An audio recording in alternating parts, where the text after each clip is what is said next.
जय हिंद साथियों। स्वागत है आप सभी का हमारे YouTube चैनल ज्ञान आरबीएल में।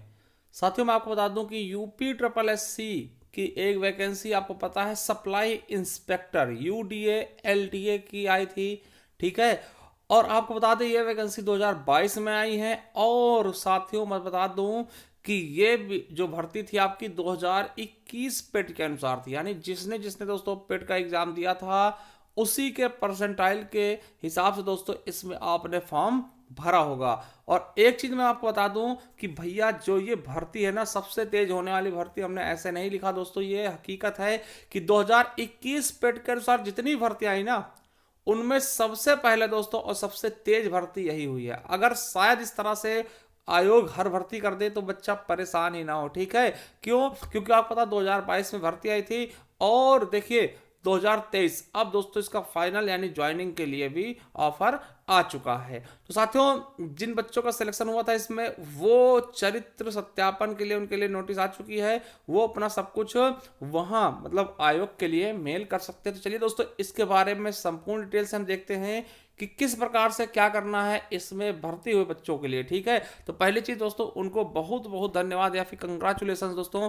ठीक है, उनको अपने नए इरा के लिए कंग्रेचुलेशन। चलिए शुरू करते हैं, दिखाते हैं आपको। साथियों देख सकते हैं 10 जनवरी 2023। ठीक है, उत्तर प्रदेश अधीनस्थ सेवा चयन आयोग यानी यूपी ट्रिपल एससी की ही भर्ती थी। ठीक है, सूचना है, आवश्यक सूचना है, तो याद रखिएगा कि आयोग के विज्ञापन संख्या 30, ठीक है 3 परीक्षा 2022 सम्मिलित, देखिएगा सम्मिलित अवर और प्रवर वर्ग समूह सहायक के ये पूर्ति निरीक्षक मुख्य परीक्षा के अंतर्गत उत्तर प्रदेश अधीनस्थ सेवा चयन आयोग यानी यूपी ट्रिपल एससी लखनऊ के नियंत्रणाधीन प्रवर वर्ग सहायक के कितने 11 पदों के सापेक्ष 11 अभ्यर्थी, जिसमें से आपको बता दें कि 4 दोस्तों किससे थे, यूआर कैटेगरी जनरल कैटेगरी से, और अनुसूचित जाति के दोस्तों 2 थे, अन्य पिछड़ा वर्ग के 4 थे और ईडब्ल्यूएस का एक बच्चा था। ठीक है, समझिए। एवं अवर वर्ग सहायक के 20 पदों के लिए सापेक्ष 20 विद्यार्थी, जिनमें से 8 जनरल के और अनुसूचित जाति के 4, पिछड़ा वर्ग के 6 और आर्थिक रूप से कमजोर वर्ग के 2 बच्चों का अंतिम चयन परिणाम 17/12/2022 को प्रकाशित किया गया था। यानी दोस्तों 17 दिसंबर को दोस्तों आपको पता है फाइनल दोस्तों चयन आपका हो चुका है। ठीक है, तो ये आप देखेंगे 11 दोस्तों पद पे किस पे हैं, देखिए पूर्ति निरीक्षक के कितने पद हैं, 11 पदों पे, और दोस्तों ये आपके अवर वर्ग सहायक के कितने हैं दोस्तों पद, तो 20 है। ठीक है, तो इन पे दोस्तों आपका चयन हो चुका है, अंतिम परिणाम दोस्तों 17 दिसंबर को आ चुका है। अब देखिए क्या कहा गया है, मैं आपको बता दूं। अब देखिए उक्त क्रम में उत्तर प्रदेश अधीनस्थ चयन सेवा आयोग लखनऊ के नियंत्रणाधीन प्रवर वर्ग सहायक एवं अवर वर्ग सहायक के पद पर चयनित अभ्यर्थियों को आयोग में नियुक्त कार्यवाही करने की कार्यवाही हेतु अभ्यर्थियों के चरित्र एवं पूर्व वृत्त का सत्यापन कराना, मतलब आपके कैरेक्टर को दोस्तों इनको सत्यापित करना है आपको नियुक्त करने से पहले। ठीक है, तो आपको करना क्या है कि अतः संबंधित अभ्यर्थियों को तदैव द्वारा सूचित किया जाता है कि वह इस सूचना के साथ संलग्न प्रपत्रों को, देखिए अभी इसके साथ में आपको दिखाऊंगा क्या क्या है सूचना साथ जो संलग्न है प्रपत्र को 3 प्रतियों में प्रिंट करा ले, मतलब इनकी 3 फोटो कॉपी करवा ले। ठीक है, जो आपको मैं दिखाऊंगा उनकी 3 फोटो कॉपी आपको करवा लेनी है। ठीक है, कर उक्त प्रपत्रों को वांछित प्रविष्टियां अंकित कर, जो चीजें पूछी गई उनको आपको भरना है 17/1/2023 तक, यानी अभी आपके पास दोस्तों 17 जनवरी तक है ना, आपको पता अभी डाल देना, जब बहुत जल्दी करना। ठीक है, 17 जनवरी तक आपके पहुंच जाए। ठीक है, तक अधीनस्थ चयन सेवा आयोग पिकअप भवन पंचम तल विभूति खंड लखनऊ है ना, गोमती नगर लखनऊ पिन कोड 226010 दोस्तों में व्यक्तिगत स्पीड पोस्ट के माध्यम से जमा करना सुनिश्चित करें। यानी जो चीजें मैं आपको जो चीजें मैं दिखाऊंगा उनका आपको क्या करना है, 3 प्रतियां निकाल लेना, उसमें जो जो मांगा दोस्तों उसको आपको फिल कर देना है। और उसके बाद दोस्तों आपको क्या करना है, ये एड्रेस लिख लेना, आपको इस पे दोस्तों भेज देना, स्पीड पोस्ट कर देना, अधीनस्थ सेवा चयन आयोग पिकअप भवन पंचम तल विभूति खंड और गोमती नगर लखनऊ दोस्तों, यहाँ पे दोस्तों स्पीड पोस्ट करना है, मतलब जो जल्दी पहुंचा सके। ठीक है, उस समयावधि के पश्चात आपके आवेदन पर विचार नहीं किया जाता दोस्तों। अगर ये समयावधि दोस्तों समाप्त हो गई ना 17 तारीख, तो फिर उसके बाद आप पे मतलब कि विचार नहीं किया जाएगा। इसलिए दोस्तों बहुत ही ज़्यादा इंपॉर्टेंट है आपके लिए नोटिस। अगर कोई आपका भाई हुआ है तो उसको भी ये वीडियो शेयर कर दीजिएगा या फिर उसको बता दीजिएगा, ठीक है, क्योंकि उसके बाद आपका कुछ भी सुना नहीं जाएगा। संलग्नक क्या होना चाहिए? चरित्र एवं पूर्वव्रत का सत्यापन हेतु निर्धारित प्रपत्र। दोस्तों अब आपको बता दूं क्या क्या है, देखिए इनका निकलवाना, देखिए ये है, ठीक, अभी मैं बता भी देता हूँ। देखिए एक पेज ये है दोस्तों, इसको निकलवाना आपको।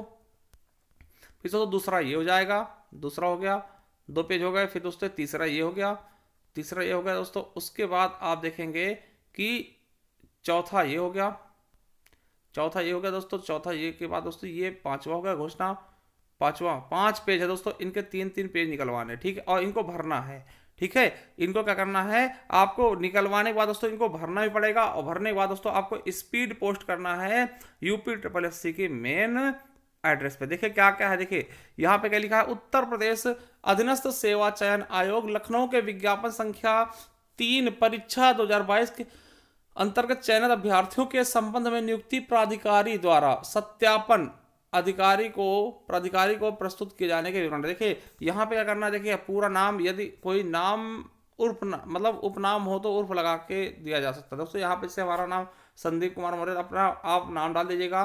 पिता का पूरा नाम दोस्तों आप अपने पिताजी का पूरा नाम डाल दीजिएगा। अगर कोई सेवा में है दोस्तों सेवा का पदनाम डाल दीजिएगा। और देखिए यहाँ पे दोस्तों क्या डालना है, निम्नलिखित की राष्ट्रीयता है ना, आपके पिता की राष्ट्रीयता क्या है, भारतीय है, माता इंडियन है, पति पत्नी अगर आपकी शादी हो चुकी है तो इसको भी डाल सकते हैं। अगर आपके पति हैं या फिर आपकी पत्नी है ना, लेडीज, या फिर आप जो भी है मेल फीमेल है अपने हिसाब से डाल सकते हैं। निम्नलिखित जन्मस्थली आपके माता पत्नी, देखिए पति या फिर पत्नी है तो दोस्तों उनका जन्मस्थल कहाँ है वो बताना है। आप दोस्तों यहाँ पे स्थायी पता डालेंगे, पूरा पूरा क्या डालेंगे, स्थायी पता। जैसे आप कहीं गांव में रह रहे हैं ना, तो दोस्तों वहां का पता डालना है जो कि आपके आधार कार्ड में छपा हुआ है, आपके गांव का पता, ठीक है, वो पूरा पता यहाँ डालेंगे। दूसरी चीज दोस्तों यहाँ पे क्या डालेंगे, वर्तमान पता, जहाँ पे आप निवास करते हैं, मान लिया दोस्तों जहाँ पे आपको आपका कागज दोस्तों सही ढंग से पहुंच सके। दोस्तों ज्यादातर लोग वही पता डाल देते हैं, गांव वाला ही ना, यहाँ भी आप डाल सकते हैं वही। पिछले 5 वर्षों में अभ्यर्थियों को पता दोस्तों 5 वर्ष में आप कहाँ रह रहे हैं दोस्तों, वहाँ का पता डाल सकते हैं इसमें, ठीक है। अगर नहीं दोस्तों गांव से रह रहे हैं तो गांव वाला ही डाल दीजिए, कोई दिक्कत नहीं है ना।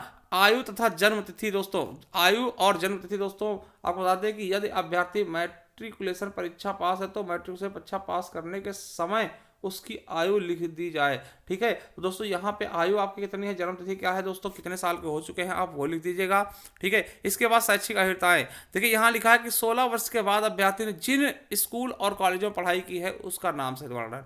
दोस्तों यहाँ पे आपको लिखना है ना, विश्वविद्यालय का नाम, देखिए यहाँ पे लिख देना, ठीक है, 12th लिख देना, ठीक है, 12th से लिखना दोस्तों, 10वीं तक नहीं लिखूंगी, 16 साल में आप 10वीं कर चुके होंगे ना दोस्तों। 12th यहाँ स्कूल का नाम या कॉलेज का नाम लिख सकते हैं, यूनिवर्सिटी का नाम लिख सकते हैं, कब क्या जैसे हमारे 2019 में सॉरी 2011 में 2011 लिख देना। फिर दोस्तों आपने BA किया, MA किया या फिर ग्रेजुएशन से है ना, कहाँ से किया है वो लिख के दोस्तों यहाँ पे ईयर डाल सकते हैं। फिर अगर आपने पोस्ट ग्रेजुएशन किया है दोस्तों वो डाल सकते हैं वो दोस्तों। इस तरीके से यहाँ पे आपने शैक्षिक योग्यता डाल सकते हैं। उन कार्यालयों या फर्मों के पूरे विवरण जहां अभ्यर्थी ने पहले कार्य किया है दोस्तों। अगर आपने पहले भी कोई काम किया दोस्तों तो उसके बारे में नहीं, इसको बिलिंग छोड़ दीजिएगा। उस स्थान के दो उत्तरदायी व्यक्तियों के नाम या ऐसे व्यक्तियों के नाम जो अभ्यर्थी को जानते हो दोस्तों, ये आपके लिए नहीं होगा। अगर आपने कहीं पहले जॉब किया है दोस्तों तो उसमें डालना है, नहीं तो नहीं डालना है इसमें कुछ भी, ठीक है। क्या किसी न्यायालय में अभ्यर्थी को किसी अपराध के लिए दंड किया गया है, यदि हाँ तो उस दंड का पूरा विवरण लिखे दोस्तों यहाँ पे नहीं कर देना है, और यहाँ पे दोस्तों अपना हस्ताक्षर कर देना है, ठीक है। यहाँ पे दोस्तों आपका दिनांक होगा, स्थान होगा, ठीक है, ये डाल देना है, और यहाँ पे आपका अभ्यर्थी के हस्ताक्षर फिर से कर देने हैं, ठीक है। चलिए अब देखिए यहाँ पे प्रमाणीकरण है, प्रमाणीकरण पत्र है दोस्तों, आपको देख लेना है कि क्या क्या पूछा है। इस प्रपत्र में कोई झूठी सूचना देना, किसी महत्व तथ्यपूर्ण है ना सूचना छिपाना दोस्तों समझी जाएगी। ऐसे आपको देखिए मतलब इसमें यही कहा गया कि अगर आप कोई गलत जानकारी देते तो आपकी नौकरी बाद में ये खा सकते हैं, यानी कि आपको छीन सकते हैं। तो उसके बारे में दोस्तों बता दीजिएगा, पूरा पता देना है आपको, है ना, पिता का नाम पूरा, उपनाम सहित, यदि कोई सेवा पद में तो वो भी आपको यहाँ लिखना है। वही चीज़ दोस्तों जैसे आपने आगे लिखा था वही चीज़, माता पिता है ना, इनका राष्ट्रीयता क्या है, और दोस्तों यहाँ पे घर का पूरा पता लिख देना है, और दोस्तों पूरा वर्तमान पता लिखना है, पिछले 5 सालों का पता लिखना है, वही जो आपने आगे लिखा था। आप देखिए यहाँ पे आपको डेट ऑफ बर्थ और जन्म तिथि लिखना है, और यहाँ पे दोस्तों फिर से वही चीज़ें भर देनी है कि कहाँ से आप कौन सी चीज़ पास किए हैं, ठीक है। अब देखिए, अगर कार्यालय में आपने काम किया है ना दोस्तों, मान लिया कि आपको सरकारी नौकरी है, तो ऐसा प्राइवेट के बारे में मत लिख रहे इसमें, ठीक, नहीं तो हम आप लिख दो 2 दिन से हम मंजूरी कर रहे थे, ये सब चीज़ें नहीं लिख ली इसमें, है ना, पहले के दोस्तों। तो ये अगर नहीं दोस्तों, इसको छोड़ दीजिएगा, काट दीजिएगा, कोई बात नहीं, है ना। इलाके में ऐसे 2 जिम्मेदार व्यक्तियों के नाम, ठीक, ये चीज़ें छोड़िए, फालतू चीज़ें हैं, है ना। तो ये सब चीज़ें आप देख सकते हैं, इसमें कुछ नहीं है, ठीक है। इन चीज़ों को आप देख लीजिएगा थोड़ा सा चेतावनी से, ठीक है। एक बार सही ढंग से इनको भर दीजिएगा, यहाँ सच कर दीजिएगा, यहाँ अपना date of birth, sorry date of birth नहीं, दिनांक दोस्तों, जिस दिन भेज रहे हैं आप, और स्थान, ठीक है। यहाँ पे अपना नाम, मैं कुमारी, अपना नाम लिख देना है, रिश्ते, कोई भी रिश्तेदार कार्यरत नहीं है ना।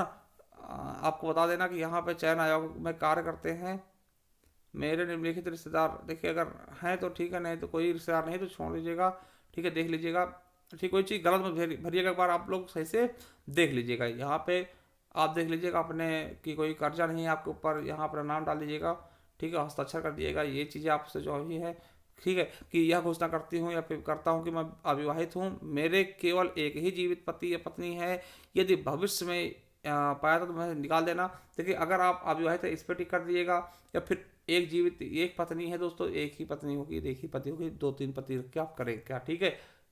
तो यहाँ पे दोस्तों क्लिक कर दिएगा, अगर आप शादी हो चुकी है यहाँ हस्ताक्षर कर दिएगा। तो इतना आपको करना है, और इतना करने के बाद आपको इसको उस एड्रेस भेज देना। तो एड्रेस कौन सा है, ठीक है, एड्रेस आपको मैं दोबारा बता दूं, ये भैया आपका एड्रेस है जो इनका अधीनस्थ सेवा चयन आयोग है ना, आपको पूरा डालना, अधीनस्थ चयन सेवा आयोग, पिका भवन, पंचम तल, विभूति खंड, गोमती नगर, लखनऊ, पिन कोड डाल देना, ठीक है। और इस पर स्पीड पोस्ट करना। चलिए दोस्तों, थैंक यू, धन्यवाद।